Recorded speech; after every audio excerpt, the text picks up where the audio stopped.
백악산, 타락산, 낙산이라고 하죠. 오늘날 인왕산, 남산이라고 하는 목멱산. 네 사산을 따라서 이렇게 성벽이 그려져 있는 모습이 보이시죠? 예. 성벽이 둘러싸여져 있고 백악산 자락에 경복궁, 여기 이제 응봉이라고 하는 산인데요. 응봉 자락에 창덕궁, 창경궁, 인왕산 끝부분에 경희궁. 이러한 궁궐, 그리고 이렇게 문들이 표현되어 있고요. 문들이 표현되어 있고 그 문과 숭례문에서 들어오는 이 대로가 표현되어 있고 여기 종루도 표현되어 있고 본래의 서울의 모습을 우리가 서울에 대해서 알아야 될 내용들을 아주 간결하게 그러나 예쁘게 이렇게 표현한 지도입니다. 우리가 서울을 둘러싸고 있는 성, 이 성에 대해서 사실은 오늘날은 인식이 그렇게 강하지 못합니다.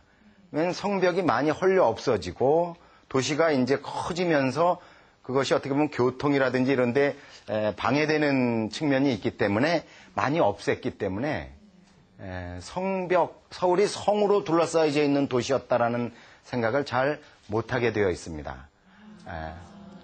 이 서울을 둘러싸고 있는 성벽의 이름조차도 지금 사적으로 지정되어 있는데 그 사적의 명칭이 서울 성곽입니다.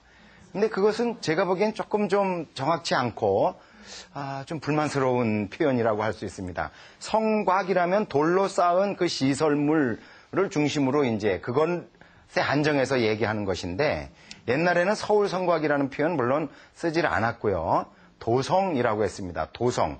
으뜸 간다 하는 의미에서 도하고 성이라는 말을 썼는데 도성이라는 표현을 썼을 때는 성곽, 성벽만을 말하는 게 아니라 그 성벽으로 둘러싸여져 있는 성안 그리고 아까 말씀드린 대로 그것만이 아니라 그 바깥에 북한산 자락 남쪽으로 한강까지 이르는 성저 십리 이 전체를 포함하는 도시라는 의미로 성이라는 말을 썼고요.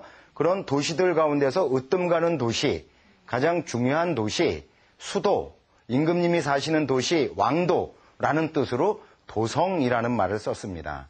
그러니까 성벽도 도성이지만 도성으로 둘러싸여져 있는 또 그 주변의 지역, 공간을 전부 함께 포괄하는 말로서 도성이라는 말을 썼던 것입니다. 도성에는 당연히 성만 쌓으면 사람들이 드나들 수 없고 뭐 불가능한 일이겠죠. 그래서 문을 내었습니다. 그 문을 몇 개 냈겠습니까? 흔히 이걸 4대문안 그러죠. 4대문안. 그래서 4개라는 답변을 이제 하시게 되어 있는데요. 사실은 4대문안이라는 표현도 참 부정확하고 별로 그렇게 아름답지 못한 표현으로 생각이 됩니다. 성안 그래야 되는데 성은 없어지고 문들만 드문드문 길 가운데 남아있으니까 4대문안 이렇게 표현하게 되는 것이죠. 성안 이게 맞을 것이고요. 4대문만 놓은 것이 아니라 그 사이사이에 또 작은 문들을 놔서 4소문도 있었습니다. 4대문과 4소문. 그러면 다시 묻겠습니다. 도성에는 문이 몇 개 있었습니까? 8개. 예, 이렇게 되면 이제 함정에 빠지신 겁니다. 그렇게 나올 줄 알고 했는데요.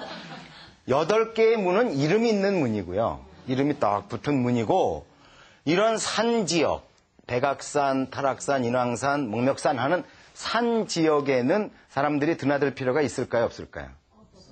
있습니다. 왜냐하면 성이라는 거는 기본적으로 군사시설이거든요. 뭐 실제 전투를 한 적은 거의 없지만은 군사시설이고요. 적군이 와서 대치하고 있는 상황에서 뻔히 아는 대로, 아는 문으로, 적군도 이렇게 보고 있는 문으로 드나든다는 거는 문제가 많죠. 그럴 때는 어디로 드나들어야 되겠어요? 잘 안 보이는 곳, 저 산에 있는 이런 곳으로 몰래 드나드는 작은 문들, 꼭 적군과 대치하고 있지 않더라도 수시로 드나들 필요한 문들이 여러 군데 이제 필요하게 되는 것이죠. 그런 문들을 가리켜서 암문이라고 합니다. 암, 어두울 암자 써서 몰래 드나드는 문, 이란 뜻으로 암문이 있습니다. 암문이 몇 개인지 정확하게 조사가 안 돼 있고요. 8개의 문 외에 암문들도 있어서 여러 개의 문들이 있었다. 이렇게 이해하는 것이 정확하죠. 서울의 도성에는 8개의 문이 있다. 요거는 초등학생들도 그렇게 배워서는 안 돼요. 그럼 깊이 있게 이렇게 보는 눈을 길러주지 않고 암기만 하게 되는 결과가 되지 않을까. 그래서 말씀을 드립니다. 서울에 있는 4개의 대문. 자, 그걸 억지로, 문 이름을 억지로 외우는 것은 바람직하지 않습니다. 공부 방법으로서. 문을 붙였던 분들의 마음, 그 장명하는 취지를 우리가 이해한다면 억지로 외우지 않아도 쉽게 알 수 있습니다. 자, 사람이 유교에서 얘기할 때, 유학에서 가르칠 때 사람으로서 갖춰야 될 반드시 이것이 있어야 사람다운 사람이 된다 하는 5가지의 덕목. 이걸 오상도라고 하는데요. 따라하십시오. 인, 의, 예, 지, 신. 쫙. 인의예지신. 예, 인의예지신인데요. 그 첫 번째 덕목이 인, 사랑. 아이들을 이렇게 길러내는 부모의 마음. 이게 인이거든요. 인은 동적입니다. 인. 반대는 의입니다. 반대라기보다 상대되는 개념은 의. 의는 정의, 법.